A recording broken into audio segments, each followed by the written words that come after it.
Wine and Crime contains graphic and explicit content which may not be suitable for some listeners. Listener discretion is advised.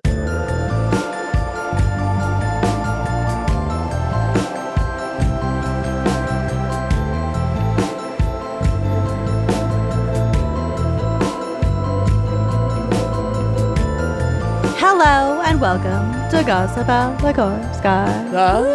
Welcome. Where we're going to get into some crazy headlines. Some of the worst things that you've ever done. Yep. Probably involves poop. Oh, it almost always does. Definitely poop or sex Butts. or lots of butt stuff. Basically, my segment is butt stuff. Great. Finally, the content I've been wanting. Yeah. And I have a double obituary for us. Ooh, a this D-bit. month. I tried to get kind of, I mean, as we're recording, it's before Halloween, but I count November as still spooky season. It's all part of it until we Definitely. have consistent snow. You don't need a full month for Thanksgiving. You No. literally just need like a weekend. Not So- if that. So the first half of November is still spooky, Yep. and the second half is Christmas or the holidays. Yeah. Very end, you're getting into the holidays. Who are we? Oh, I'm Oh. Lucy.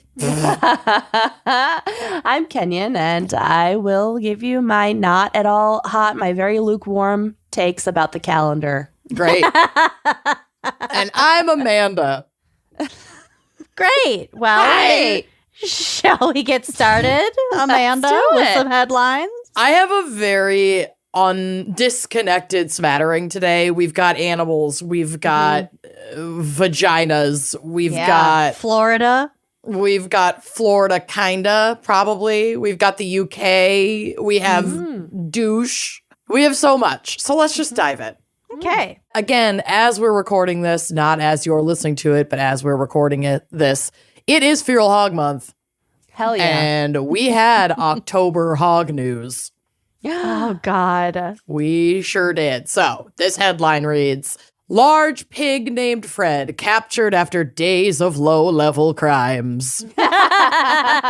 To which we ask the question, who squealed on Fred? What's a low-level crime that a pig Well, I can think do? we'll get to it. Who squealed to the pigs? Who squealed? A sizable and mischievous pig is on track for a new life after spending days disrupting traffic and damaging property in Aurora, Colorado. There is a picture of Fred on the drive, and he is huge. He's a big boy. He's not a mini pig. No. Oh. He's like 400 pounds. Oh. I love him. What is that? Oh, it's a His- leash. Yeah, I think that's like right after they caught him. And so Oh, he it's a has like a leash. makeshift rope leash. Someone lassoed this pig. Yeah, he been lassoed. Oh no! Yeah, is that honey. a muzzle or is that just the color of his face? That's just the color of his face. They can't muzzle him. You can't keep him off the streets. Can't keep a good pig down. Baby? You can't. Piglets are so cute, and adult pigs are so nasty. I love that. I'm sure they've got great personalities. Oh, I they're can't. delicious too. I'm off the pig train, start to finish. I don't like it. Great. Fred, as he's now named, was first spotted on the streets on September 24th when the city received its first call about a pig in traffic. But Fred evaded animal control officers that afternoon, and over the next few days, the city received multiple sightings of the pig, mostly trotting near traffic and digging up landscaping. At some point, Fred gained a rope lasso. Okay, so that wasn't, Okay. he did it himself, maybe. Oh! Or someone was trying to catch him and he got away, indicating that someone had tried and failed to catch him. It was unclear who the attempted captor was, since Brannon clarified the lasso was not the doing of animal services. I wondered because they wouldn't just use yeah, a it doesn't rope. look terribly safe. It No. looks like it really could have hurt him, Yeah. but he was too strong for whoever lassoed him. Yeah, he's like, not today, bitch. They would have used one of those pound catcher things that are like on Yep. the stick. Yeah, like the retracting loop. Yeah.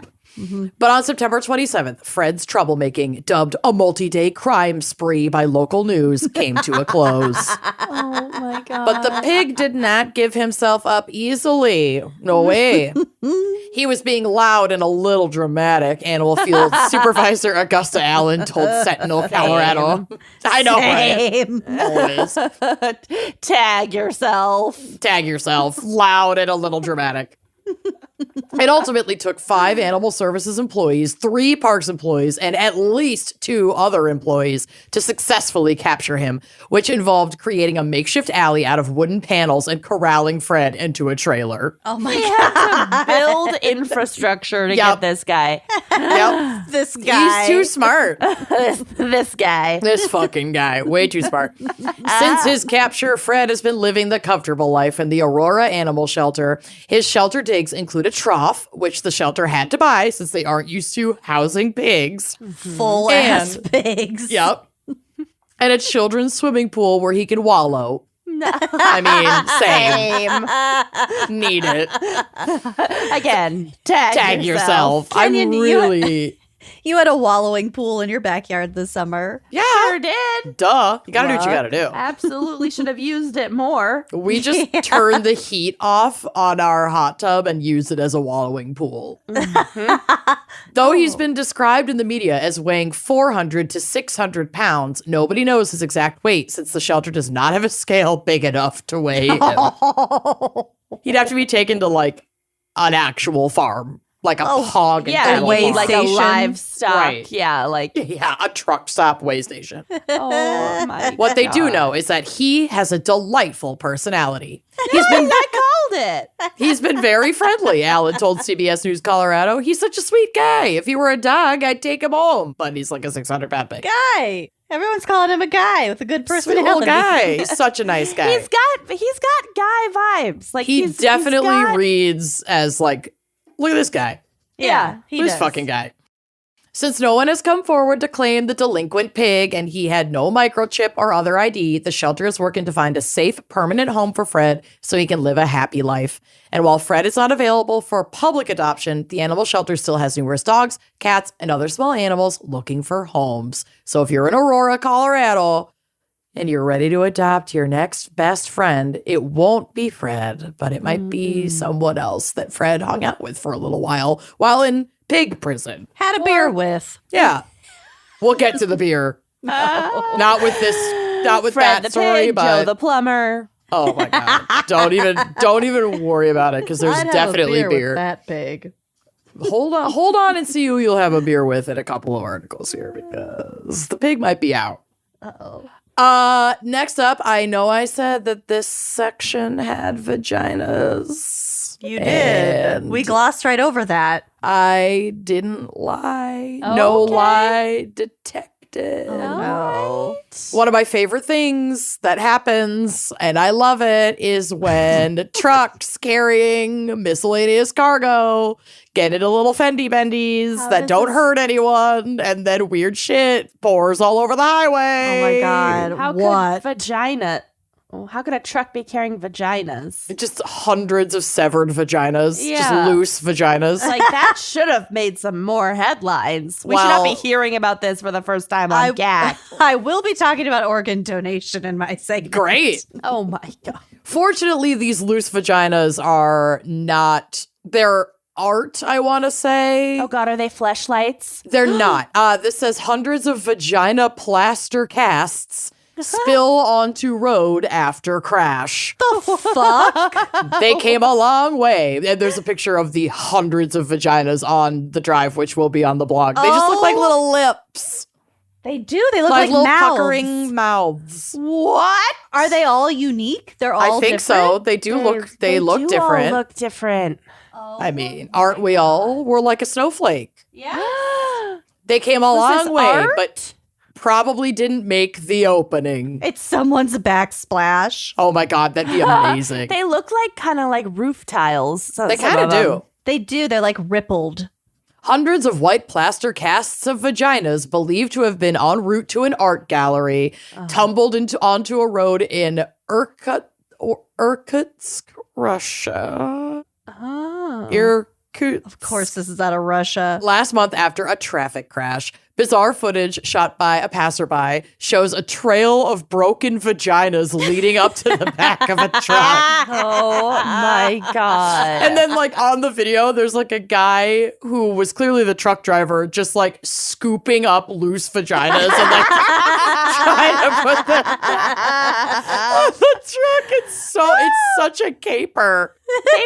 They should have packaged these a little bit better. They're loose. It's ridiculous that they're loose when they are a little bit of fragile. Can go a long way. Wrap Also, your loose vaginas. This must have taken so much work for someone to make in the first place. I know. And then they're just shipped this way. It's really sad. Yeah. In the short clip, a man believed to be the driver tries to secure his lost load.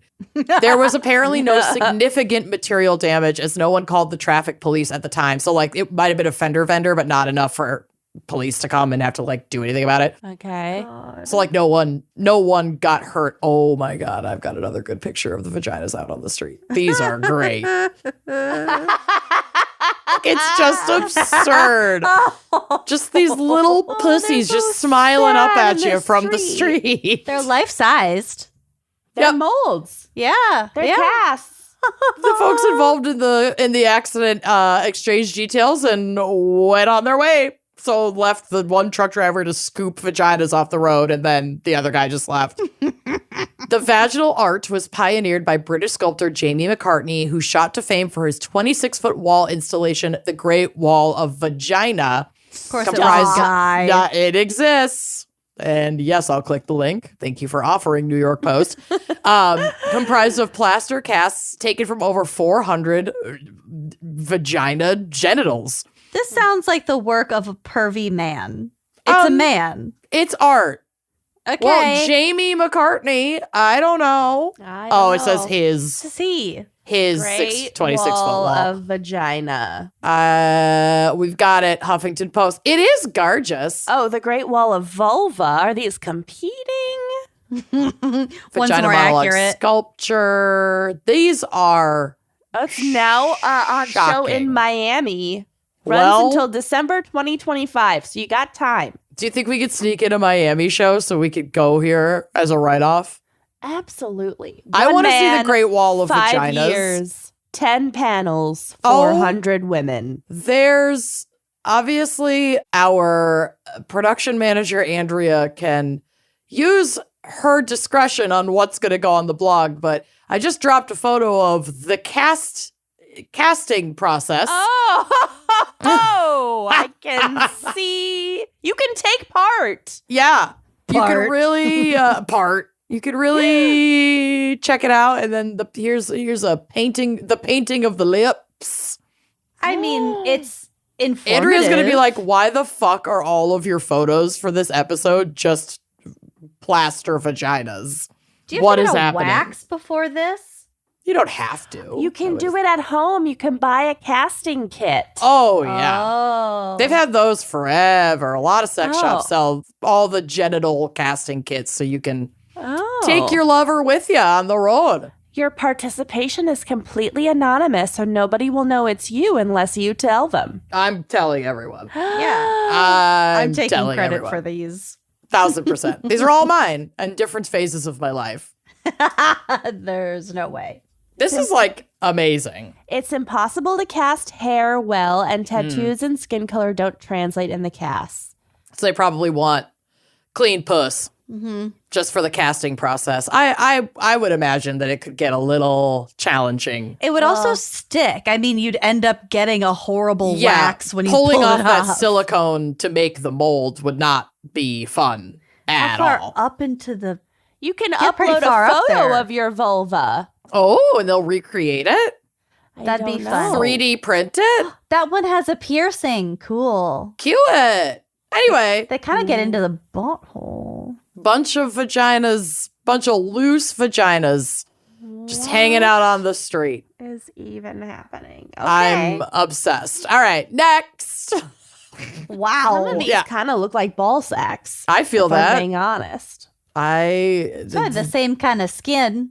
They come in all shapes and sizes. Undercarriage skin. Such variety. This is informative. Yeah. It is. It's art and it's information. It's education. It just feels kind It's of artication. pervy that a guy has been going around casting hundreds of women's privates. I'm hoping there's consent. That doesn't and- make it not pervy. I don't know. Maybe he's gay. Provocative art isn't necessarily pervy. Yeah, maybe. I don't Or know. asexual.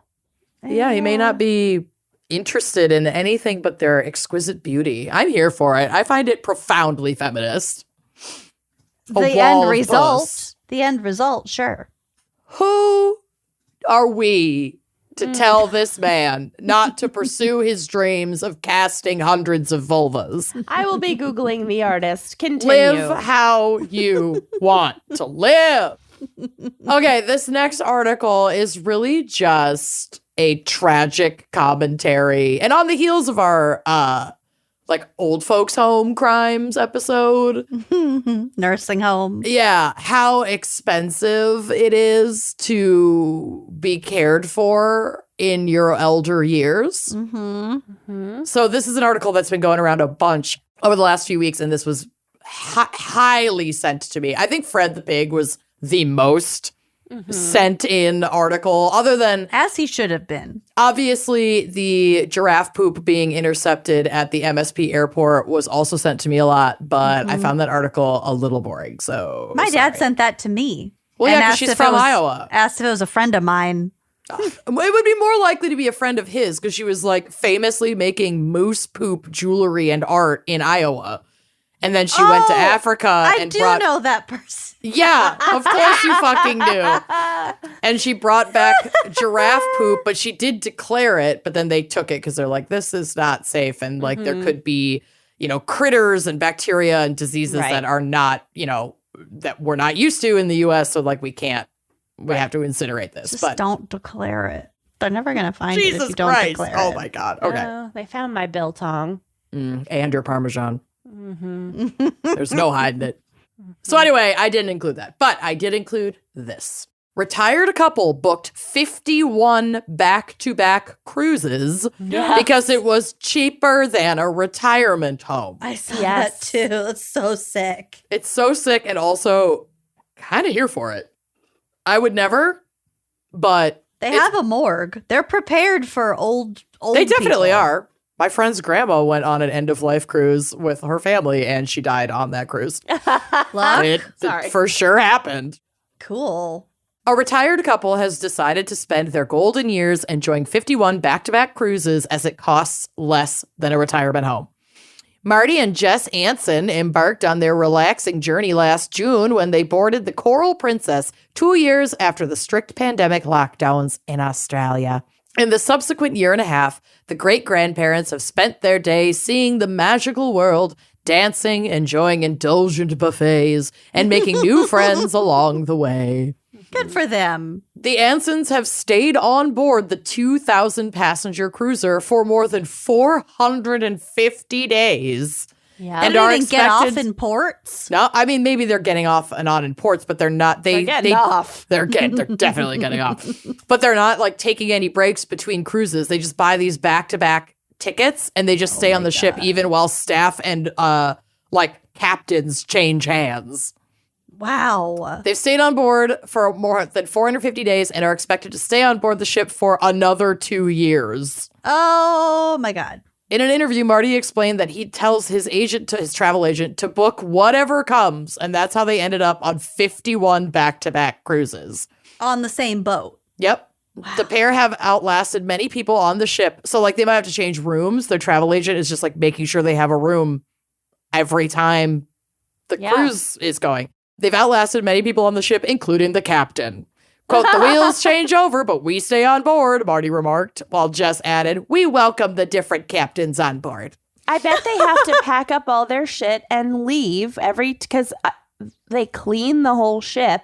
Yeah. I guess, but if they're moving to a different room, then their room's getting cleaned, and they're moving into it's like a hotel. Oh, like You a could just move security rooms. sweep. Or Yeah. something, I mean. Or maybe they can just It stay. doesn't sound like they're making them, or maybe they make them get off the ship at the end of their run, but then they just get right back on. Yeah, like recheck in. Right. Yeah. But they're not taking breaks in between these cruises. I wouldn't like this. No, this sounds horrible, but they seem happy.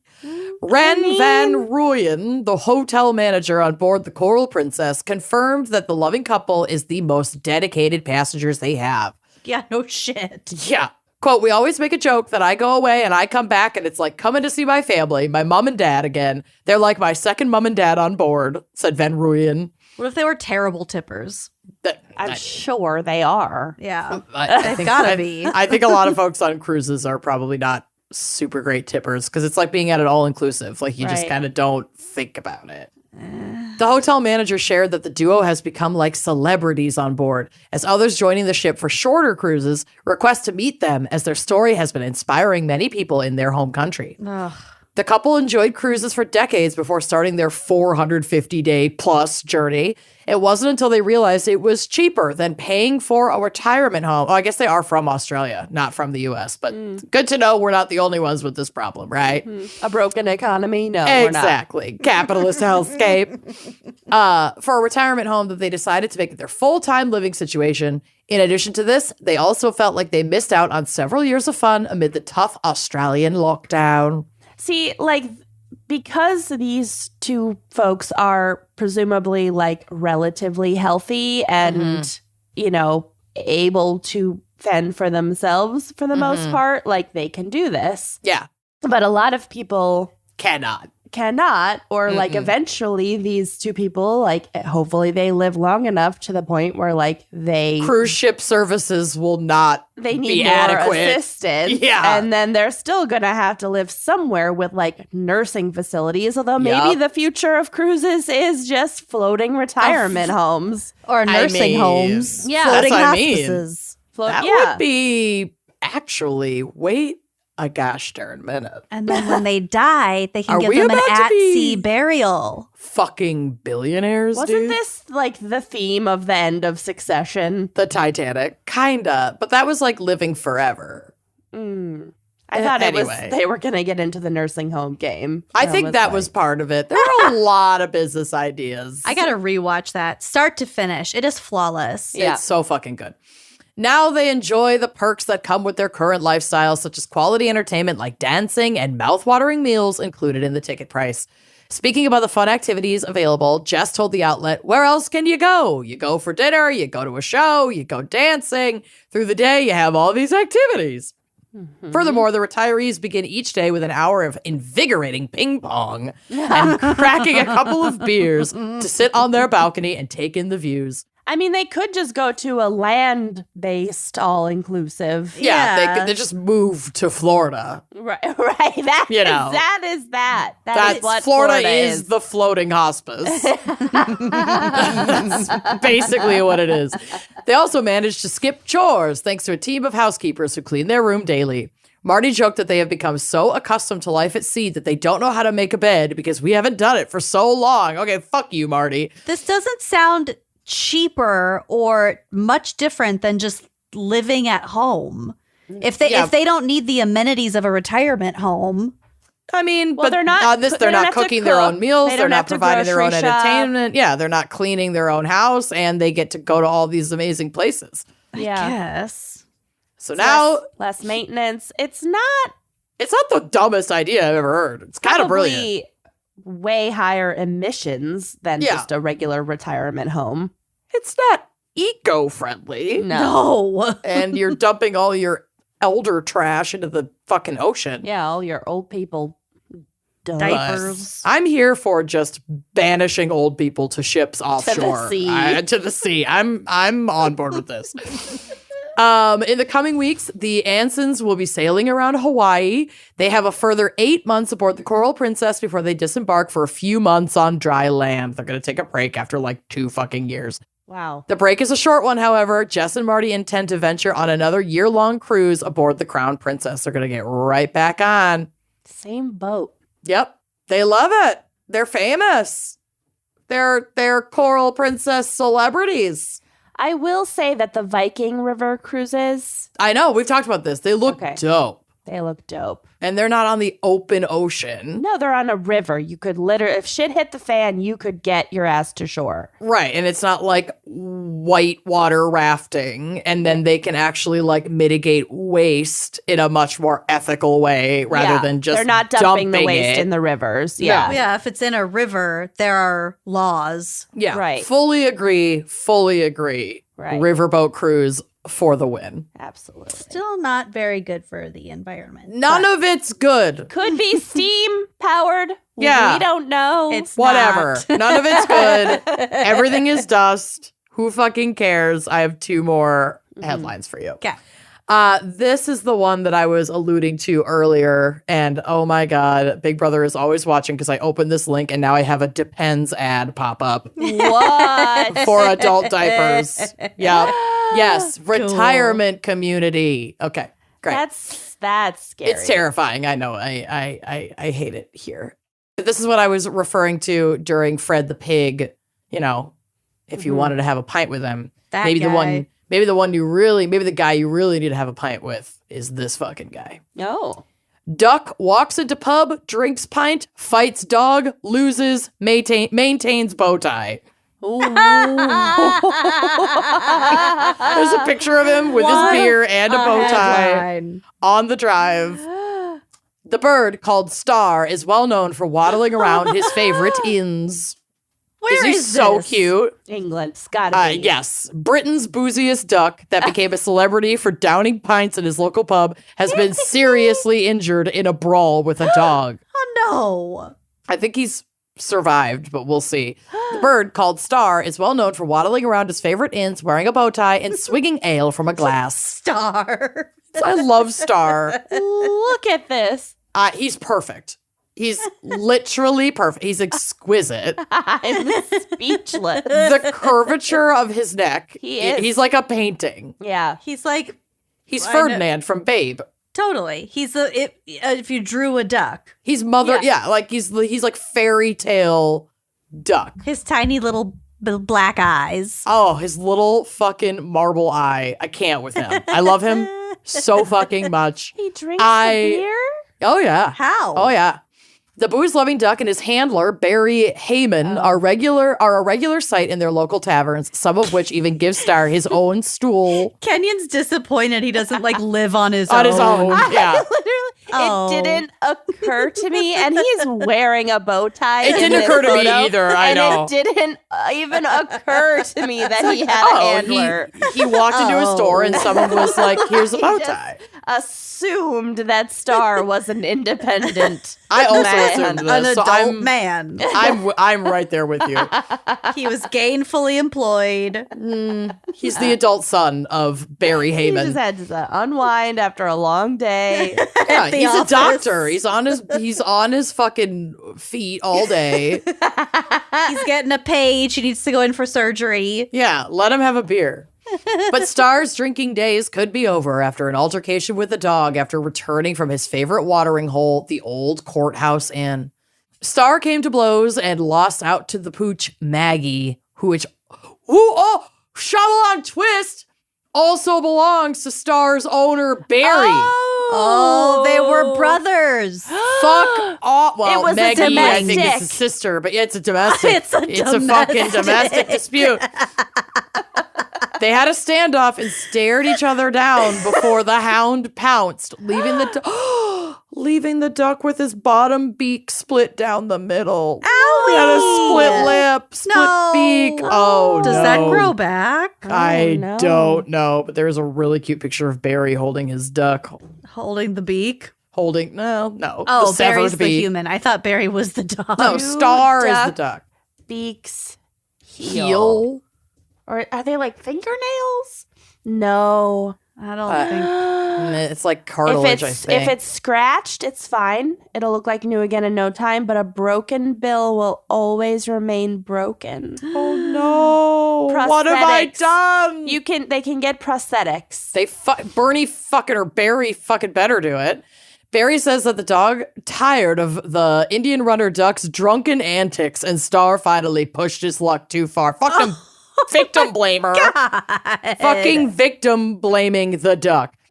He rushed the beer-loving avian to the vets where he was put on painkillers and said he was praying his beloved duck would make a full recovery. Update. I need an update. I'm hoping that there is one. Barry of Cholmley, Devon, said Star pushed his luck too far and Meggie snapped, splitting Star's bottom beak right down the middle. He gave her a stare, then promptly stood on her back. It was not pretty and not nice. We were so scared that we would lose Star. Grandfather of one, Barry, a former scuba diving instructor in Australia, lives with his wife Sue and plucked Star from the incubator in 2011 when he was just days old. He's an old boy. As a chick, Barry walked around with Star in his pocket. But after he grew up, he developed a taste for real ale and now often goes to the local with his owner. Stop. Oh my God. Oh, duckbills are sensitive, apparently. I believe it. It's like turtle shells. Stop like they can feel us. it. I know, but I'm sad, and so I had to share. I know. Make everyone else sad. That's what I do. That's He my said job on this show. He had to be rushed to the vets and go under anesthetic, which is always risky and could go either way with ducks and other small animals. Thankfully, our Star is a tough cookie and it looks like he came out okay. Not sure we came out quite as well. We had hours and hours of stress and waiting around. The vets are really pleased with his progress. He seems to be bouncing back nicely, which is good. Barry was concerned the injury would leave Star with a lisp that would put his performance career in jeopardy.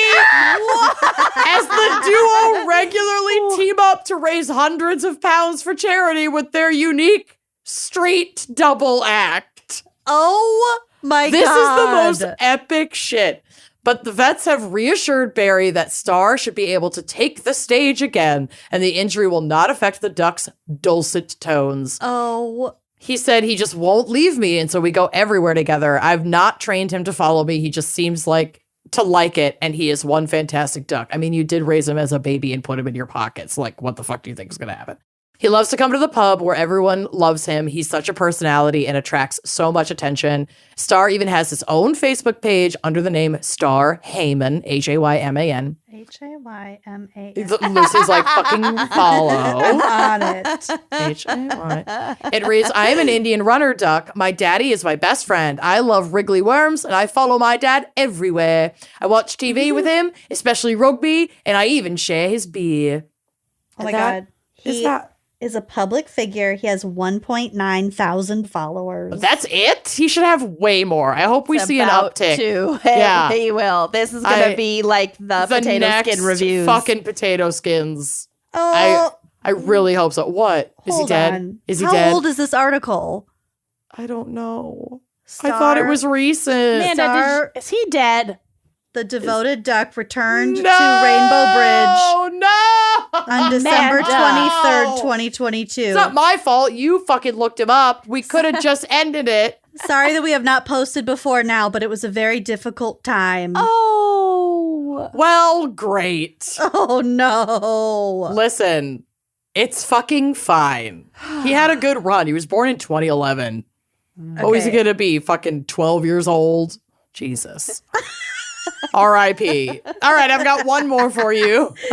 Your devotion to this duck quickly dissipated. Yeah, you better believe I'm going to distance myself so I don't feel any emotional trauma. Snap, snap, snap, snap. Bye-bye. It is how I cope to turn my emotions completely off. Her emotions are completely off. This is our douchebag of the month out of Massachusetts. No shock. Where else? Yeah, no shock in sight. And the headline reads, Sal's Pizza in Billerica. No, I know how to say this. And you're going to be so pissed. Billerica. It's so Massachusetts. Let's hear it. All right, give me your best guess, and Lucy, give me your best guess. Billerica. So like Billerica is what it sounds like to me, or looks like to me. Billerica. In a Massachusetts accent? Just how do you think this town in Massachusetts is pronounced? Billerica. I don't know. Which one? I'm going to go with Billerica. Amanda? Billerica. Billerica. Billerica? Oh, no. Another guy I'd have a beer with. Bill Ricca. Oh, I can hear my grandmother saying it. Bill Ricca. Where is it on a... Hold on.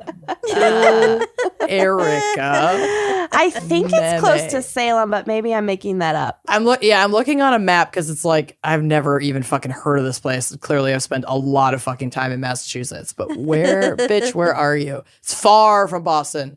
It's near Lowell, though, which is like where my family's from.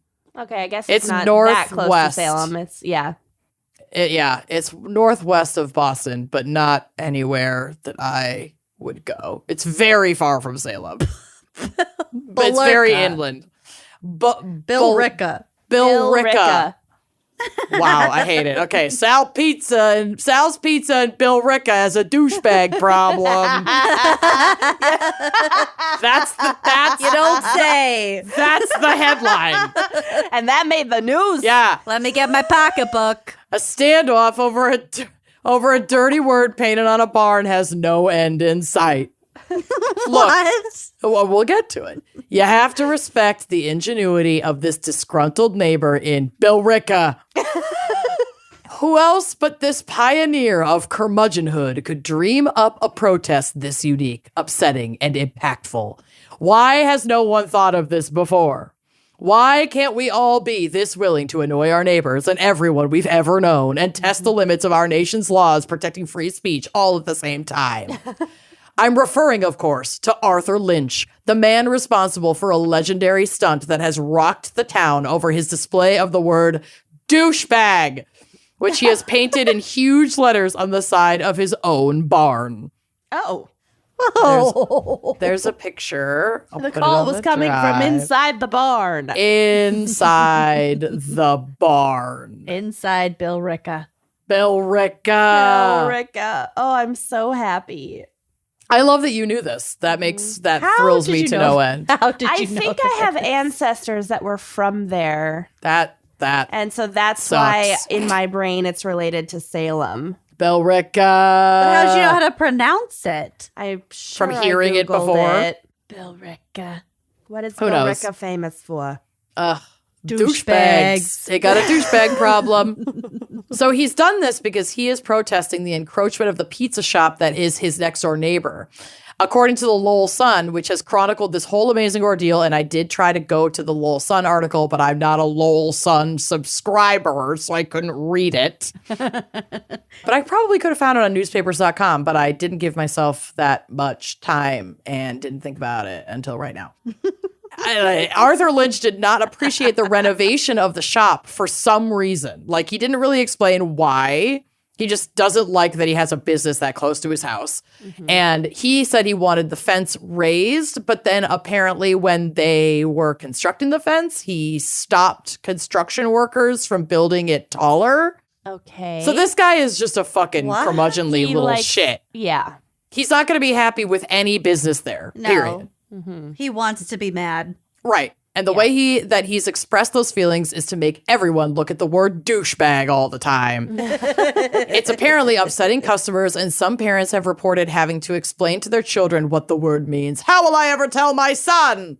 My adult son. Anyone born in Bill Ricca just inherently knows what that means. Already fucking knows. By the time they can read, they know what a douchebag is. Yeah, okay? they can read the word douchebag before they can read their own names, okay? Yep, before they can pronounce Bill Ricca. Arthur, meanwhile, isn't blinking. If they raise the fence, I'll take douchebag off the house. But otherwise, I'm probably going to add more, he told the Sun's Ricky Oh Sobey. my God, what an ass. And what can Bill Ricca do about this? Not much, it seems. The Sun has asked the opinions of legal experts, and they all say pretty much the same thing. Free speech protects his right to showcase just about anything he wants on his home, even if it offends everyone. The only recourse would be if Sal's, the pizza shop, could prove it was causing economic harm, but it's a long shot. The good people of Bill Ricca have no more right to stop him from scrawling douchebag on his siding than they do to stop him from speaking or acting like one, peaceably assembling with other douchebags, or organizing douchebaggery as an institution of faith. Amazing. That's the First Amendment for you. Congress shall make no law respecting the abridging the freedom of speech and all the douchebags protected therein. And then I did see another article somewhere that was like, he said he would take it down, but then he didn't. And then he did add more stuff. But one that says, like, suck my balls or something on it. So he's definitely adding to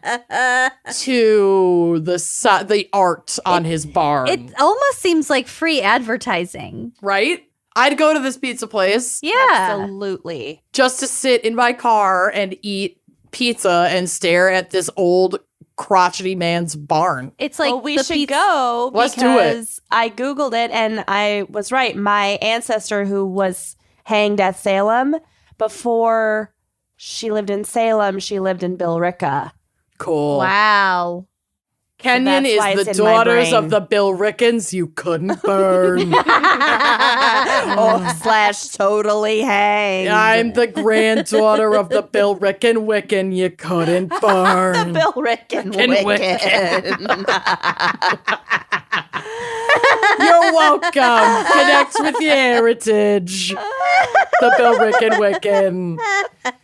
And those are my headlines this month. Oh. Thank you, as always, for sending them in. And if you have any to send to me, go to our website, wineandcrimepodcast.com, go to the contact us page, use the little drop down, pick funny headline, and send it my way. Yes. Wow. All right. Well done. Let's do it. That was a good cluster. It's a good crop. Great crop. Baby of the year. Let's do this. All right. Well, quick word from our sponsors and then confession time. Hell Yes. yeah. Stress, anxiety, and relaxation don't always mix. No. Like, sometimes it's hard to achieve one when you have too much of the other. It's like drinking orange juice after brushing your teeth. It's just not going to work. This is not happening. Yep. And you know what else doesn't really mix? Oil and water, okay? Our bodies, we're a lot of water, y'all. We're like mostly water. I am the ocean. Yep. And our bodies do not absorb CBD oil very well. So when you reach for the oil-based CBD products, you could be absorbing as low as 6% of what's on the label. That's so sad. You're being cheated. That's tragic. Next Evo Naturals developed a proprietary water-soluble form of CBD, which is clinically tested multiple times and proven to work faster and absorb 4 times better, so you can stay calmer or sleep better. The sleep gummies are unbelievable. I'm obsessed with them. This is a stressful time of year. You need a little backup, okay? CBD only works if it actually gets into your body. And Next Evo has proven their all-natural gummies and capsules absorb 4 times better than most oil-based products. I use the sleep gummies almost every night because I am such like a nighttime ruminator. Yep. So I will go over a million things in my head and then not be able to fall asleep. And it's like, this just makes me feel calm, makes me feel less stressed, and then has that little bit of melatonin to help me fall asleep quicker and then keep me asleep throughout the night. So I wake up feeling refreshed. I also can't recommend these highly enough for travel. Yeah. So it's not well known, but CBD isn't actually an oil, but other companies often dissolve it in oil because it's cheap. It's an easy way to make products like tinctures and gummies. But like Amanda said, CBD only works if your body absorbs it, and the oil and water thing. So Next Evo did the hard work and created a unique proprietary water-soluble form of CBD. So they absorb faster, they absorb better, and they taste good. They don't have that hempy, oily aftertaste. They're yummy. So don't waste your time with oil-based CBD that might not work. Upgrade to better natural solutions from Next Evo. Go to nextevo.com and use promo code GALS, G-A-L-S, to get 25% off. That's 25% off at nextevo.com, promo code GALS, and treat your stress. Treat it. I have no idea if there's a theme. Pulled these months ago. Yes. All right. Quote. Okay, so this one is not very funny. Great. Great. Love it. Great. But something that still to this day creeps into my brain unexpectedly when I'm trying to sleep at night. You know how when you first start a new job, you are incredibly nervous, excited, and just trying to keep your shit together? Mm-hmm.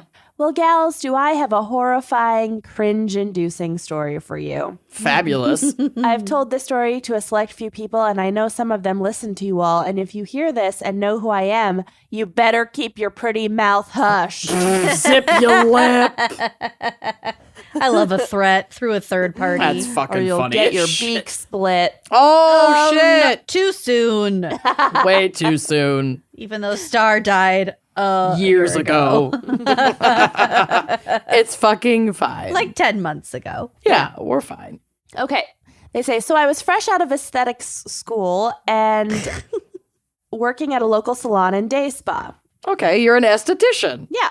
It was literally my first month working as an esthetician, and I was working 12-hour days, sometimes with no lunch. Our state doesn't require employees to take lunch breaks because, Cool. we are not humans, but robots meant to serve our corporate overlords. Pop the corporate pimples. I cannot move my mouth today. Okay. This particular day of horror, I was back to back with facial and waxing appointments. I was Lord. those should be on separate days. I'm sorry. Yeah. I was No exhausted, but still tried my hardest to make it through the day. Then I get an appointment for a simple brow wax. I don't mean to brag, but brows are my shit. Okay. Love Own it, waxing. honey. Absolutely. Brows are so important. Yeah. I got mine done yesterday. They look great. Nice. Very nice. But I was off my game, okay? I was almost 7 hours into my shift without food. My blood sugar was low and my hands were shaky. I can imagine that everyone knows where this is going, but I'm sorry to say, you are wrong. Oh, okay. So she didn't wax off a brow. It is so much worse than you think. Oh, no. How? Let's call this wonderful woman Sue. Oh, no. That's my mother-in-law's name. Sue gets to my treatment room and lays down on the bed, and I start my run-of-the-mill small talk. So, how's your day going, Sue? Blah, blah, blah. Expecting a Midwestern, not too bad, or I'd be better without all this humidity. Sure. But no. Sue says, it's been a long day. Oh, that's no. bad. What happened, Sue? Oh, I hear you. What have you been up to today? Well, I just got out from the funeral home from planning my husband's funeral. Oh, no, no. Sue. No. Oh, fuck, I think to myself, scrambling for any way to get out of this conversation to distract my dear Sue from her pain. I tried changing the subject, and I'm just getting started on her brows. We are making small talk about how she's getting her hair done right after this. Good for you. Take some time for yourself, Sue. Well, I'm picking my little stick of wax, and as I'm moving my hand from my wax pot to her brow, my hand shakes, and No. fat glob of wax falls right into her hair. No. Head no. hair. No. Oh, my God. This is one of the worst things that can happen aside from taking off an entire eyebrow during a wax. Holy fucking shit. I just ruined this woman's me time and she's never going to go out again. Me being fresh out of school, I had no fucking clue what to do, and she didn't notice anything had happened. And she noticed. She was being polite. And her eyes were closed at this time, and she looked like she was asleep. So was I in the clear? No. No. You soups weren't. Here's my confession. In a dumb panic, I tried to smooth it out of her hair, which did nothing but Just a mat little it snarl. further down. Oh my God. It made it so much worse. I wanted to cry. She Oh. probably was like, why is this person patting my head? My head. Oh no. She was getting her hair done after this, so I'm sure that the hairdresser was able to fix it or salvage that part of her head. But I said nothing. I couldn't. This woman was having arguably the worst day of her life, and I had a hand in making it worse. Oh, my God. Unfortunately, that's not where my story ends. How? While I'm trying to keep my shit together and focus on at least making her brows look good, I noticed that Sue stopped responding to my questions and small talk. And Did she she was die? snoring a little. That would She be die on the table. Oh my She didn't make God. it through the procedure. Well, she'd never have to confess about the wax if she did. Yeah, you're right. She went to meet her late husband. She's in a better place. She was snoring a little. Poor thing just needed a nap. Oh, no. But as I'm working, I notice her breathing sounds kind of gurgly. My God, she is dying. I You then killed realized- her. I then realized the noises she was making were not snoring, but No. choking. Did she drop wax in her fucking mouth? She fucking trying to kill this woman? Rip her hair out, then fucking murder her right there? God. Is that what happened? Ma'am! I look at her lips and they are blue. No. Oh my God, I've killed this woman. That's Yup. it. I'm getting fired or arrested today Both, for sure. honey, both. Why You're going not, away though? for a long time. Killed Sue. Sue, I say loudly. No response. Are you okay? I'm thinking I'm going to have to give this lady CPR and thank God for that Office episode. Oh my God, staying alive. Staying alive. Oh, you were in the parking lot earlier. That's how I know you. Fucking Creed. Creed is the best part of The Office. I love Creed so much. So wait, I need to know that Sue made it. I give it one last try before I give up and start trying to save this woman with CPR. Oh, God. Sue! On the table? And I grab her shoulder and gently shake her a bit. Thank God she finally opens her eyes and just looks at me and goes, yes? What are you freaking out about? Oh my I God. was having a nice nap. Like nothing was wrong. All of this Oh was in my a span God. of 15 minutes, but felt like my it God, was the most stressful 15 minutes of anyone's fucking life. turns Go out, have a granola bar, girl. yeah. Turns out she was in fact taking a nap, but has terrible sleep apnea. Oh, cool. But if her lips were turning blue, that's bad. Yeah, that's like Probably worse. I More wax. She had wax lips. I got her out of there, wished her the best, and told her not to worry about the bill, which was on me. Because I ripped a bunch of your hair out. Or did she just leave the wax in her hair? She just left it. She didn't smoothed say it anything. in. For fucking Holy moosh. This is what they say. The shit. absolute least I could do for fucking mooshing or mushing hot pink wax in her hair. Oh my God. Okay, bye, Sue. It's been fun. Yep. Bye-bye. I stayed at that job for 2 years too long and ended up having a nervous breakdown, but now I have my own spa loft that I work out of. I won't say the name of it. And I make my own schedule and actually get to eat. I'm much happier now. If I do mess up, I make sure to tell my client nothing they can say is worse than the guilt of not saying anything. That's definitely my worst day on the job, and I hope, Sue, wherever you are, you have found happiness, and I'm so, so sorry. Poor Sue. Thank you for not calling my place of work and getting me fired. You're a real homie.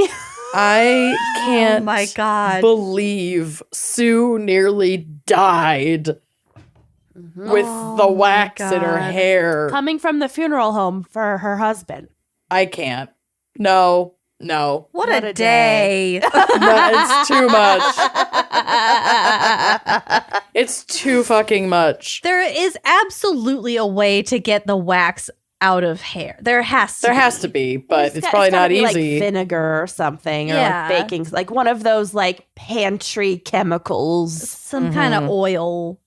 Mm-hmm. Or alcohol or something that could break it down. I'm gonna ask my sister-in-law. Yeah, she'd know. Okay, maybe this Unfucking was real. your sister-in-law writing in. Holy She shit. would have told me. She's told me a lot of stories. I believe that. All right, this next one's short. Quote, I don't really know where this fits in the show, but it is both a reply to a previous funny headline and a sort of confession for something that's not that bad. Love it. I was catching up on the last GACC episode, number 29. Oh God, honey. This These were sent in a long time ago. yeah. And when Amanda talked about the relative to the gator tosser, no idea. Sure. And I knew I had to send an email about my relative who in 2013 stole 2 alligators and released them in a lake in good old Scandia, Minnesota. Oh no, honey. Don't do that. Yeah. He had also, Lucy, are you there? Yes, I'm texting Amber, but I am listening. Did you hear about the 2 alligators that were released in a lake in Minnesota? Yes, terrible, awful. No one survived. I definitely heard it the second time you said it. No one made it. He had also stolen and sadly killed a few horses before being arrested. What? This guy Why? is just a menace. This guy's a Animal maniac. society. While the son, gator releaser, was awaiting trial, his father passed away, but he abused his wife, who was a sweet kindergarten teacher, so God bless her and fuck him. Honey, this family is what a complicated messy. tapestry. My God. We were invited to the wake, And even though we weren't close to him, my mom and I had to go just in case the gator releaser was going to be there. Oh my God. There's see him. nothing better than wake gossip. Oh, yeah. yeah. You don't skip a wake just for the gossip. I literally walked home from a hospital to try to make it to a family wake, and it didn't go well, but that's how committed. South of Billerica in January. South of Billerica. Oh, I got an answer from Amber. And? I said, is there a way to get wax out of your hair if you drop some on your head? And she said, yes. Is there some in your hair? Well, did you clarify that you don't mean like candle wax? You mean like I said hair like for removal waxing wax? eyebrows. Okay. She said use an oil and then either a mascara wand or brush, depending on how much there is. So an oil will make it clump up. And then you can brush it out. Okay. Interesting. Yeah, she's probably like, what the fuck are you doing with wax on your face, girl? Yeah, do not do this yourself. Okay, back to the wake gossip. Okay, but yeah, seriously, Such a there's vibe. nothing more delicious than gossip at a wake. Not at Gossip a funeral. at the wake cart. No, You gotta the keep wake. it together at the funeral. Funeral, there's like fewer people. Yeah, it's more somber. The wake is for drinking and talking Gossiping. shit. Yeah. Yeah. We really hoped he would be in handcuffs and a jumpsuit like in the movies, but to our disappointment, he was in a suit. So that is my sort of confession of going to a wake simply to gawk at not even the deceased and how Not somehow even the deceased. Love it. and how somehow the South isn't the only place with fucked up alligator stories. Yeah, that was surprised that is all Yeah. Minnesota, but Yeah. love it. It wouldn't Very have been a fucking headline weird. if it were in like Florida. Probably not. Yeah. Actually, should we Google it? Gators. Scandia, released. Minnesota. Scandia, Minnesota. Is there now like a huge out of control gator problem because of this specific person? I don't know if this is the story. Oh, this is definitely the story. Oh, there's a photo. Well, Oh God. I don't want to release names because the confessions is not should a be wake. anonymous. Yes. Right. But you could release it to just us in our chat. You could release Couldn't you? I can release it to just you in Couldn't the you chat. put it with just I us? can also add that, I mean, anyone listening to this has all the same information I have and Right. can Google it, but whatever. The alligators were named Bonnie and Clyde. Cute.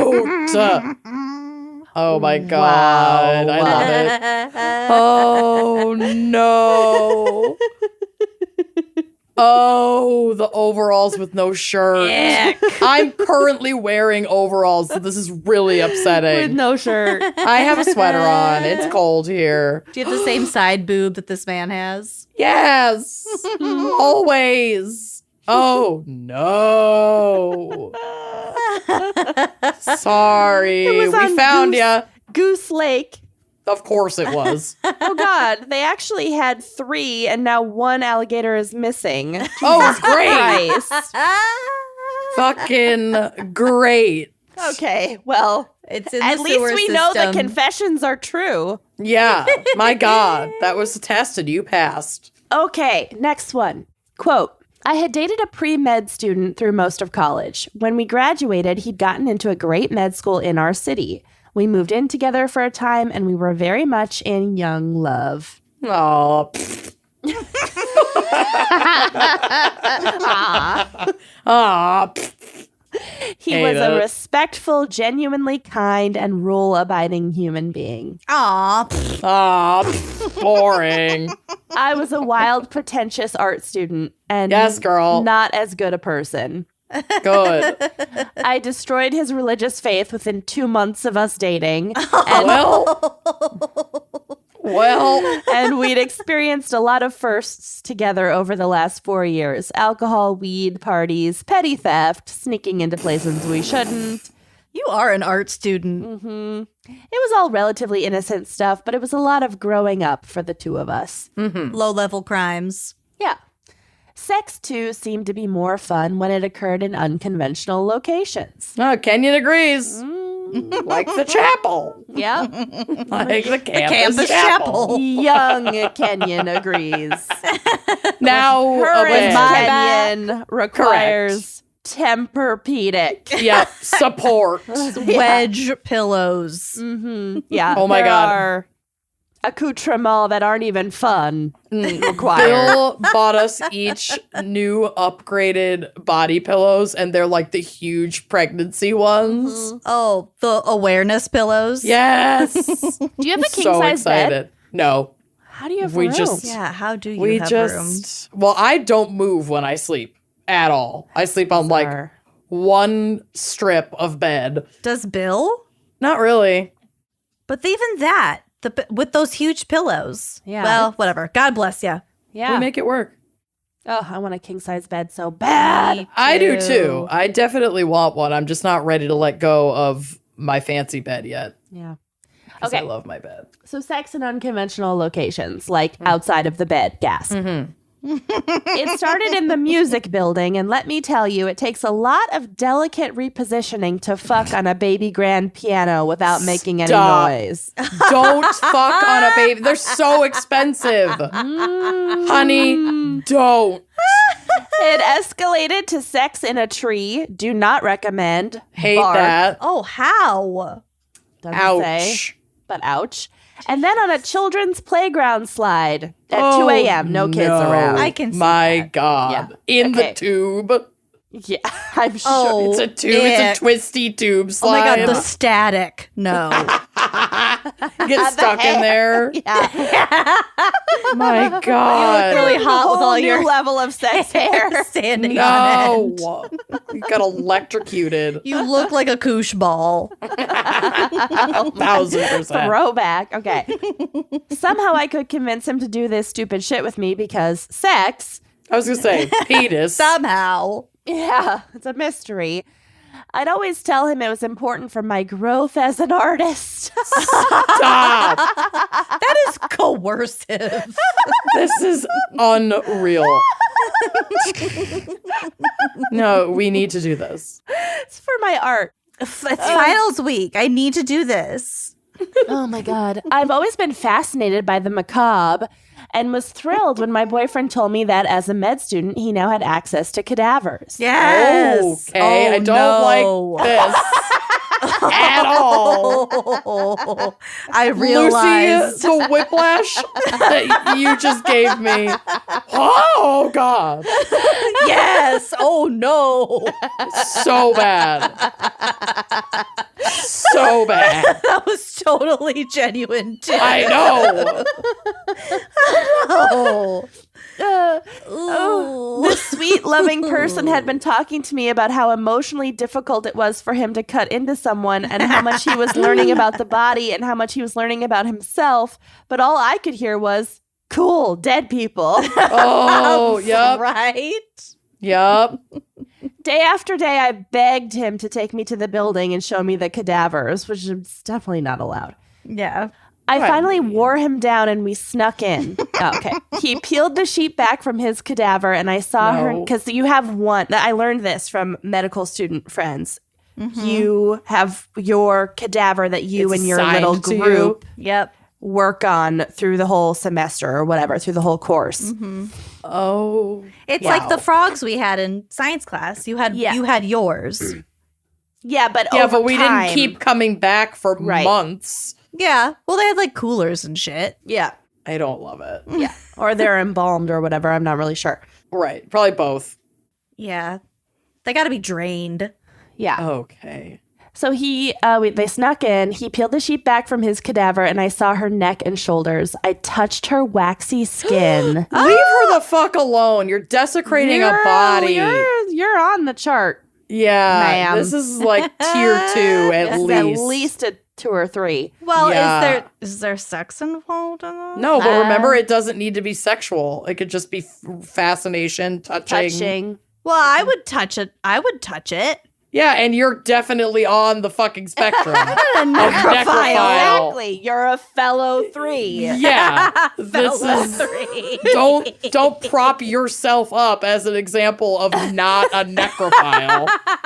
You kidding me? I was just curious. Yeah, I touched my grandma in her casket. I'm sure you fucking did. That's the most. That's how it starts. It's just a little That's how it poke. fucking starts. Oh, whatever. Folded the sheet away from her chest and arms, which were open and in the process of dissection. Parts of her skin were pinned back, and he was talking me through what he was learning about as I touched her wrists, fingers, and fingernails. I might not touch that much. Alone. Just one quick poke. It was a really moving experience, much more poignant and eerie and intensely emotional than I'd anticipated, because you're a pulsating 3. I felt a sense of throbbing 3. My hands were shaking, and I could tell I was close to crying. And then I came. No. I could tell I was close. I'm sorry that we're making fun of this emotional experience for you, but you did. This is Desecrate a body. crime. It's not a crime. It's just unethical. Well, Are they going to have sex on top of this body? Oh, my God. not being mature enough to process actual emotions, my brain decided, let's get turned on by this. No. Oh, Tier 6. 7. we're getting up there. She's a 10. We're leaping up. Well, let's hear it. Let's wait and see. In a flash, I pulled the sheet completely off the cadaver and started wrapping it around myself while I playfully undressed. No. Oh. No. Oh, no. Honey. Oh, No. no. No. Oh. My boyfriend looked incredibly horrified and sort of unsurprised and sort of turned on. No. Stop. If this ends with we've been married for 7 years, You guys I'm are going to too horny. launch myself into the fucking sun. He told me we absolutely could not have sex here, but of course we did. Oh, No. my God. This all happened in a split second. We fucked against the wall, the cadaver sheet entwined with our bodies. Oh. Alright. Okay, that is a necrophilia. First of all, necrophilia it does have a sexual element. It's not just poking dead bodies. I feel like it's a pleasure element, Yeah. which can be a gray area in terms of when it's like overtly sexual. It's a paraphilia. Ugh. I remember him closing his eyes tight, trying to finish as fast as possible before someone walked in on us. Oh, could you imagine? Well, you'd be probably kicked out of your program. Well, if it's like a lab partner. Yeah, there would be big consequences for getting caught doing that. Even if there weren't, just like the horrific embarrassment. It's not good. It's not good. To this day, I am shocked by the whole thing. Shocked that we didn't get caught. Mostly shocked by how turned on I was. This is a paraphilia, and you should explore this safe. Yes. It was the taboo nature of the location that was the turn on and not the body itself, but that doesn't lessen the horror of this memory. And to make it even worse, I insisted on keeping the sheet. No. So it wasn't just the location. This is something you should explore with, a professional. My very patient boyfriend was completely done at that point. He looked at me, said, "Fine," and rushed me out of the building. When we got home, I pulled the sheet from my bag and washed it in his apartment's community washer dryer. Oh my God. Sorry to whoever put their clothes in the same machines right after me. But now that poor cadaver doesn't have a blanket. Yeah, is she just nude in the Someone's going to be like, morgue? "What happened to your sheet?" This is not ethical in many ways. This almost feels like fanfic.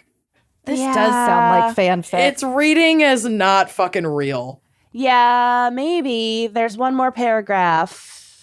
And the last line made me gasp. Okay. Oh, God. Okay. While our relationship didn't last, I still have the sheet. It lives in a box at the bottom of a trunk of normal, clean, wholesome sheets and blankets.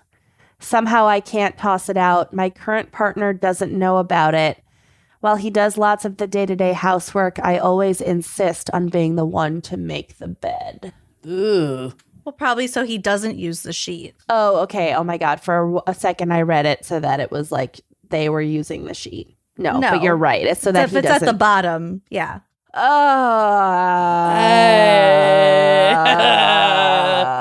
Maybe just so that bad. I can survive that story, I'm going to call bullshit. Okay. It loses me at the keeping the sheet. It loses me there.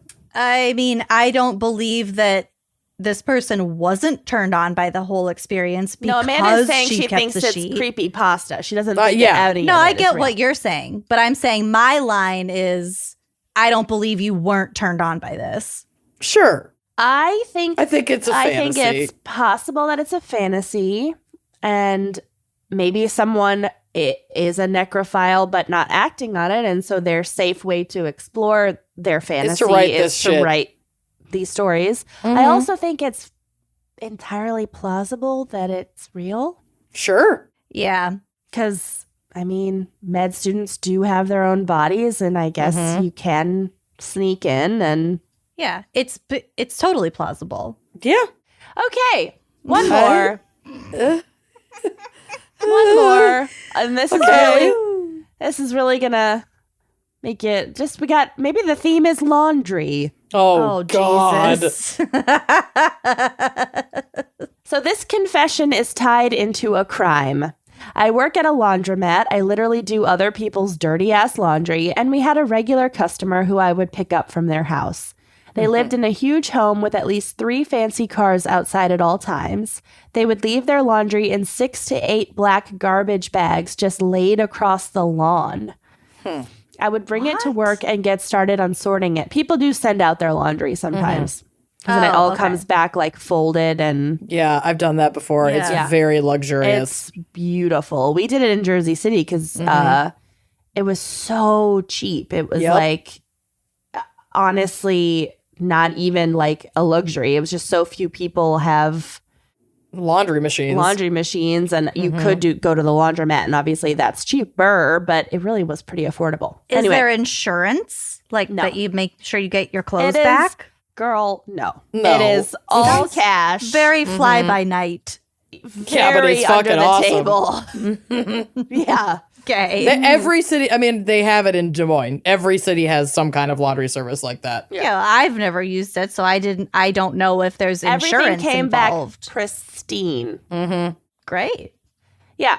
Okay. So this person is doing this for this wealthy person or family. I'm not sure. 6 to 8 black garbage bags, however often they do the pickup. Their laundry was absolutely disgusting. There was literal shit wrapped up in t-shirts as if someone or something shit on the floor and just picked it up with the shirt they were wearing. No. Oh, dear.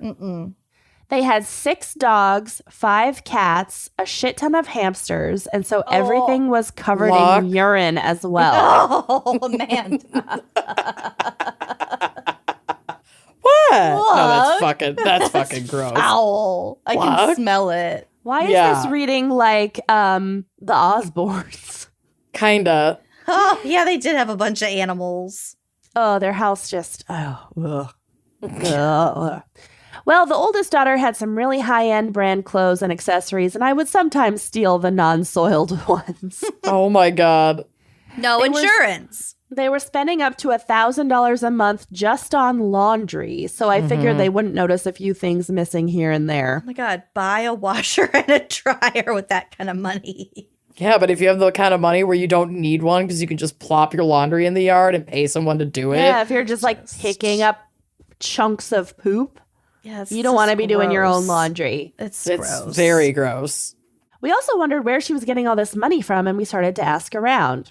The mother told everyone that, quote, her grandmother won the lottery, then suddenly died. My first thought was that she killed her grandma for the money, but no. I learned through local news she actually stole $673,000 from her job as a bookkeeper over 5 years. Whoa. Uh-oh. That's still not enough money to spend $1,000 a month on laundry. Maybe not, but No, I it's don't know. not, unless you're just blowing through it on stupid shit like laundry, like immediately. I still have a lot of the items I stole from them, but feel so odd considering they were bought with stolen money. That's funny. That's a funny take.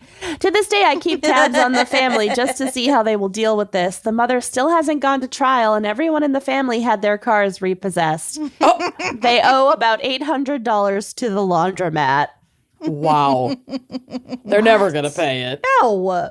That is bizarre. Bizarre. That is a funny take. I feel so weird about the things I stole having been bought with stolen money.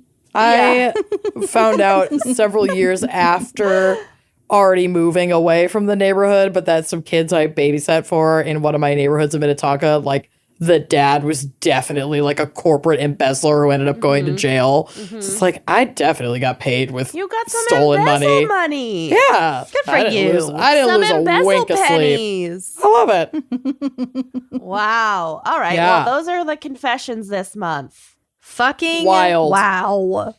Well done. I'm not well.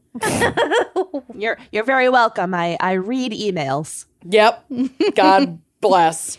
Well, let's take a quick break and then get back to some more dead bodies. Oh, God. June's Journey is a hidden object mystery game with a captivating detective story taking you back to the glamour of the 1920s with a diverse cast of characters. Each new scene takes you further through a thrilling murder mystery story that sets the main protagonist, June Parker, on a quest to solve the murder of her sister and uncover her family's many secrets. Heck yes. I'm obsessed with this game. So how it works is you find hidden clues, you uncover a murder mystery, there's like timed challenges. It just like, you could build a garden. Like it has all of these, it's like 4 games in one, which is just like a joy. It's also so cute, just like pretty to look at. Like you're searching for these hidden objects in like the parlors of New York or the sidewalks of Paris in like 1920s, like speakeasies. It's very And pleasing. It's so cute. Dive into June's captivating quest to uncover a scandalous hidden family secret. Who doesn't love an unraveling story that you get to be like part of about a murder and a hidden family secret? Love it. Come on. Then what I was saying about like building a garden, you can customize your very own luxurious estate island. And this is a fun way that you can connect with other players and send each other like topiaries. I sent you I'm a obsessed. topiary. Oh, I have sent you so many topiaries. I'm obsessed. So, you know what? Everyone needs to escape reality every once in a while, so do it. Immerse yourself in the world of June Parker. It's so cute and fun. June needs your help, detective. Download June's Journey for free today on iOS and Android. Corner. Here we go. So first up, I got a question from a listener named Shelby, which I thought the question was interesting. So let's explore the answer together, shall we? So Shelby asks, when people die and are organ donors, what is left to put in the casket if they're not cremated? Are they buried in clothes? Does the mortician have to prepare the body at all? Do they stuff it with paper or is it just flat? Sawdust, baby. Oh, like, okay. Like the Skin suit. I was going to say, there's a lot left over to bury. There is. Yeah. Bones. Cremate. Yes. So Okay. I wanted to start at the beginning of the process so we understand what organ donation actually entails. Okay. So to donate your organs, you have to be in a hospital on a ventilator and have already suffered either cardiac death or brain death. So neither of these, you're coming back from them. So basically your body is alive, your blood is still pumping and keeping your organs alive, but like it's only a matter of taking you off the ventilator. Yeah, you can't just be like recently dead and at home. No, you can't be like in a car accident and die. But if you were in a car accident and then you were brought into the hospital and you died from there, that Right. would be, then you'd be a candidate. They have for to it. know where you've been. They have, It's a chain of custody issue, Sure. literally. well, your body has to stay alive until, well, I'll get to it. they keep your body alive for quite a while. So while the donor's body is still alive, the organ procurement team does a bunch of tests to see whether the organs are viable. So, for example, they'll check obviously your blood type. They'll check how well your kidneys are functioning, stuff like that. Something I found was interesting, even if you have, say, HIV, if you're HIV positive, you can still be a donor to another HIV positive person. That's great.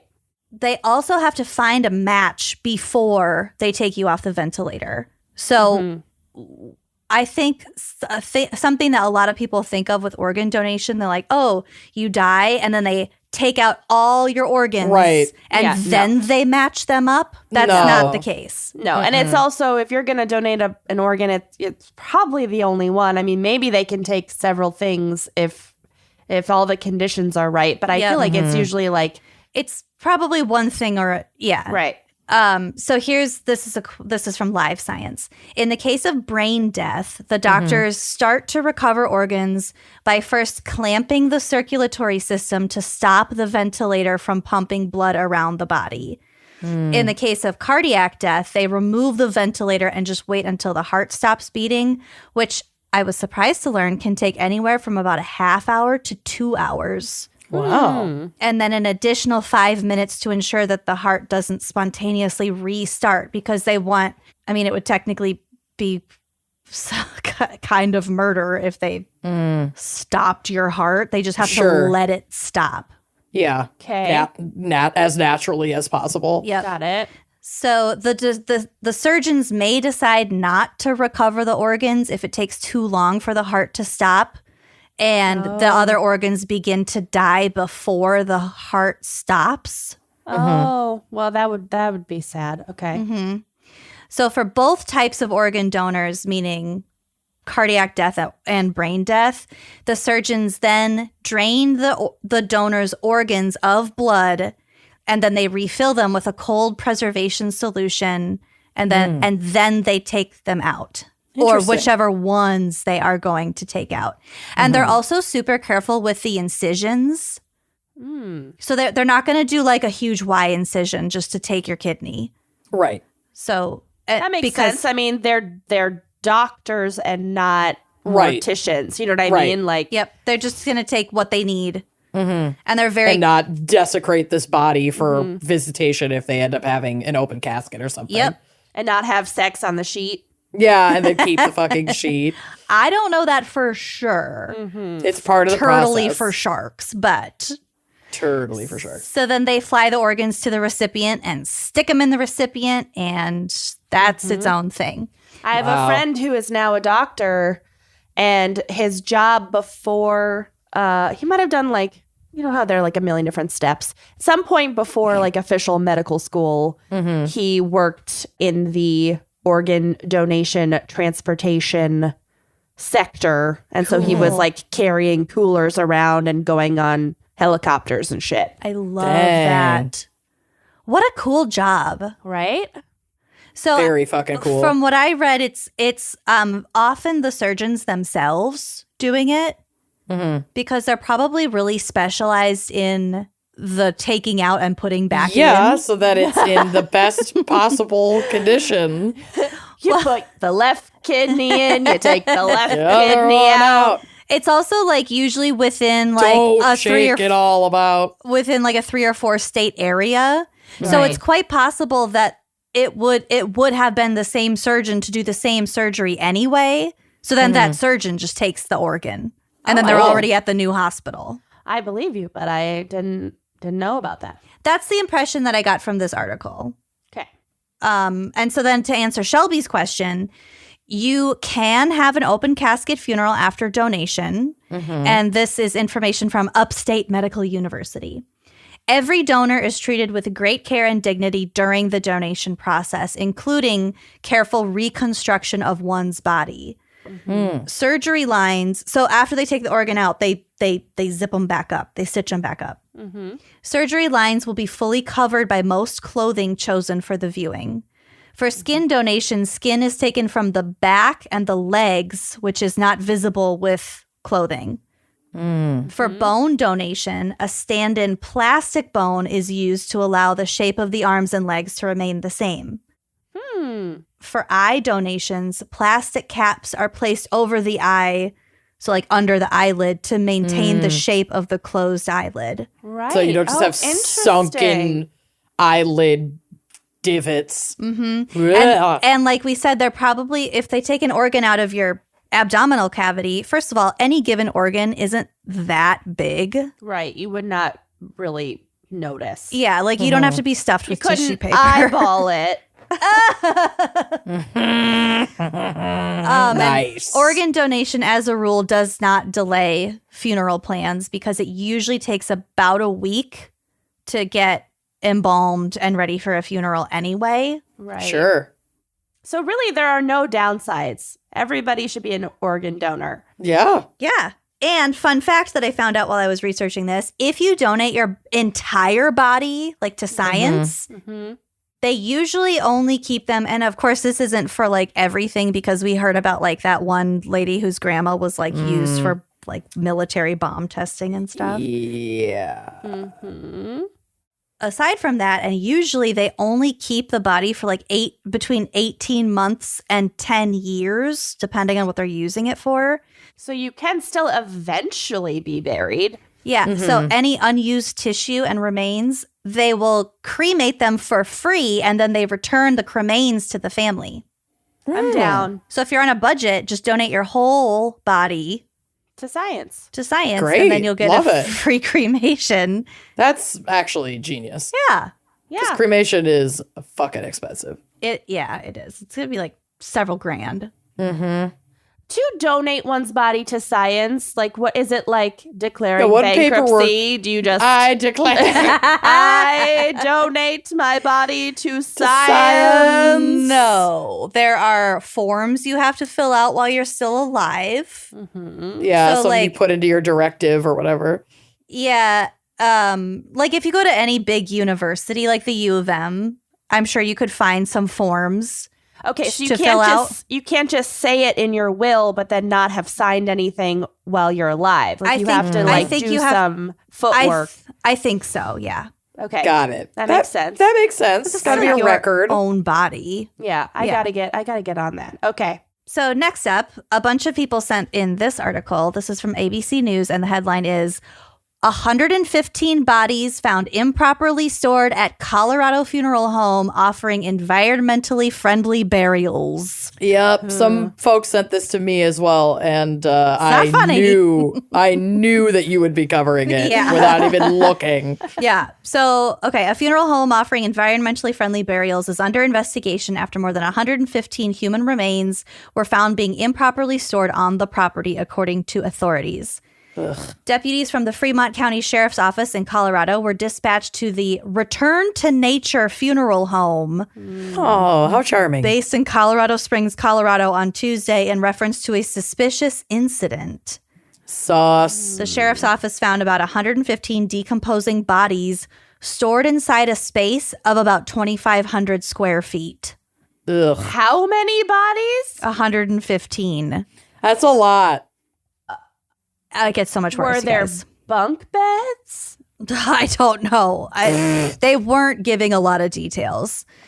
So the sheriff's office said the bodies are in such bad shape that they will need to be identified through DNA. Oh my God. From So decomp? this was just a scam, and they were trying to. Okay, this could not have been a real. That's so fucked up. I mean, I thought that this new green burial, well, I guess that was just like the composting thing. Sure. Which is real, but they're expensive. It's real, but it's expensive. But there are a lot of other quote unquote environmentally friendly burial options. And the legality varies from state to state. But you would think that there would be oversight and accreditation and blah, blah, blah. Blah, blah, blah, blah, blah. Blah, blah, blah. So Fremont County Sheriff Alan Cooper said, quote, during the last 48 hours, my office made a very disturbing discovery in the town of Penrose, Colorado. There have been a lot of questions and concerns expressed by the community, especially those families who entrusted their loved ones to this funeral home. Yeah. Uh-huh. Upon their arrival, deputies learned that the building was owned by the Return to Nature Funeral Home that was based in Colorado Springs. On October 4th, 2023, investigators, the Fremont County Coroner's Office, and the Colorado Department of Regulatory Agencies executed a search warrant on the property and determined that human remains were improperly stored inside the building. Families will be notified once the bodies can be identified, but that could take months. Oh, God. So what I am curious whether this was a scam from the beginning and they just use the environmentally friendly whatever line as like, you know, good marketing. A way, to get people to give them money to just let their loved ones rot away in naturally. some apartment. Yeah. Or if someone really was trying to like build this business and things really got out of hand, or they're just an idiot. Right. Because we've definitely seen both happen before. Yeah. I'm sure that will come out in court proceedings, but this just happened last week. So okay. So we just don't know yet. Yeah.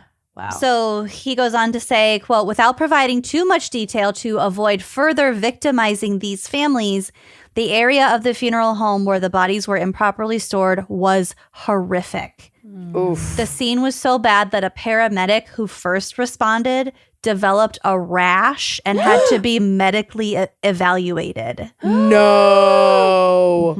That's just by being in the room. Oh, because it's a room with hundreds of rotting old dead bodies. There's all kinds of bacteria flying around. Yeah. Oh my God.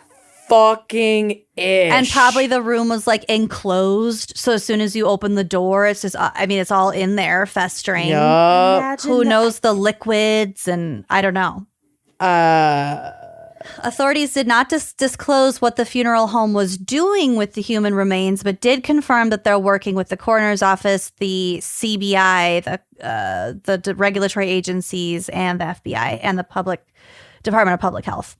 Oh, Dang. we got to keep a lookout for updates on this case. Yeah, So- set your Google alerts, people. So this is what the website for the funeral home says. This is obviously Sorry. this is not in response to this. Okay. This is just information on the website. Green burial is a natural way of caring for your loved one with minimal environmental impact. Yeah. They return to nature, all right. No. Green burial aids in the conservation of natural resources, reduction of carbon emissions, and preservation of habitat without the use of harsh embalming chemicals, metallic, plastic, or unnatural items. Yeah, someone just chat GPT'd the fuck out of this. 1000%. You can still view your loved one who is not embalmed. Embalming is not a law. In the state of Colorado, within 24 hours, the body must either be embalmed or placed in a regulated temperature-controlled environment, meaning under refrigeration, dry ice, etc. So maybe they were in like some sort of cooler situation, but the cooler wasn't fucking functioning properly. Maybe. Yeah. So, this whole it's just bullshit, and they were just tossing them in there. correct. Yeah. So I'm going to keep an eye on this, but in the meantime, the Fremont County Sheriff's Office is asking that family members of decedents who utilized the Return to Nature Funeral Home please send an email to 23-1941 at fremontso.com. Oh, It is God. really disturbing how many different times we've had to cover this because it happens. It's so common. There's been like a bunch of them lately, I feel. Like in the last couple of years. I hate it. Definitely more. Yeah. Yeah. there's been a lot. 0% likey. No. The fact that the Zero. first responder got a rash. And had to be medically evaluated just from standing in that room. Oh, no. My eyes are like watering thinking about it. Yeah. I had one picture that will be on the blog from it, but as far as I can tell, it's just a picture of like the back door. Yeah. But it super looks like there's a tarp covering something. Probably is. There's probably a tarp covering the whole fucking place. Yeah. Jesus, make tent the whole thing. We're done. Yeah. We're done. Okay. So Now we're on to obituary area, and I said I have 2 for us. Nice. So this first one was sent in by Tiffany. Tiffany. Walter George Brule Jr. of Newark. Brule of Newark and Dewey Beach is a dead person. Oh, wow. He is no more. He is bereft of life. He is deceased. He has rung down the curtain and gone to join the choir invisible. He has expired and gone to meet his maker. He gone. He gone. He drifted off this mortal coil Sunday, March 9th, 2014. Someone chat GPT. No, I'm kidding. How dare you talk about my mortal coil? In Punta Gorda, Florida. Punta Gorda, Florida. His spirit was released from his worn-out shell of a body and is now exploring the universe. His hooves. Good for him. He was surrounded by his loving wife of 57 years, Helene Sellers Brule, who will now be able to purchase that mink coat, which he had always refused her because he believed only minks should wear mink. Oh, that's cute. This whole thing is really precious.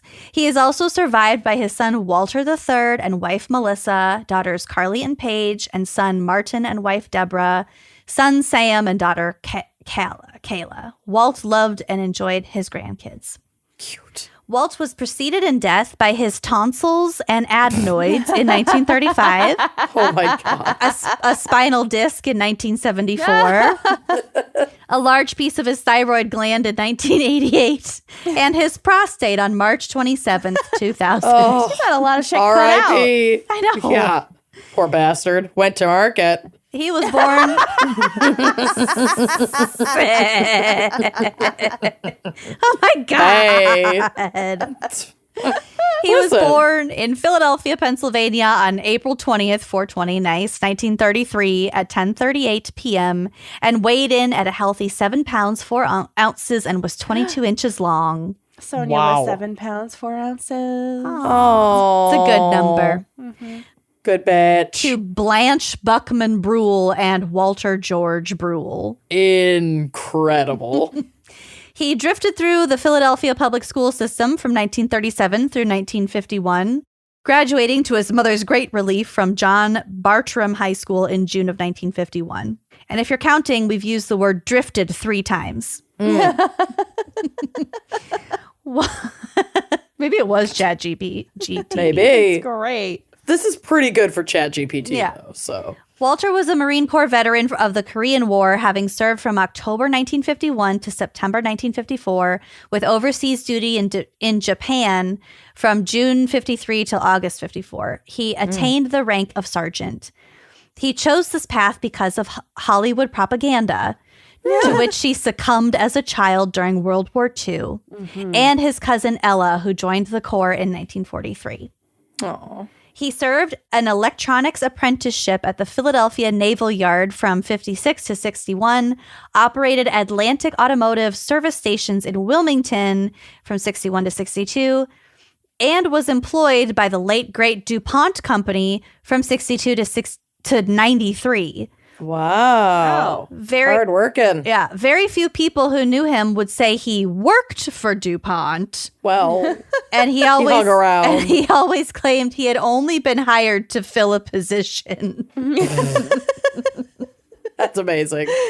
He started at the Chestnut Run site as a flunky in the weave area of the textile fibers department. Wow. And then so was- many weird words that we Really don't really use specific. anymore. Yeah. I know. I worked as a funky in the weave area of the textile Fibers department.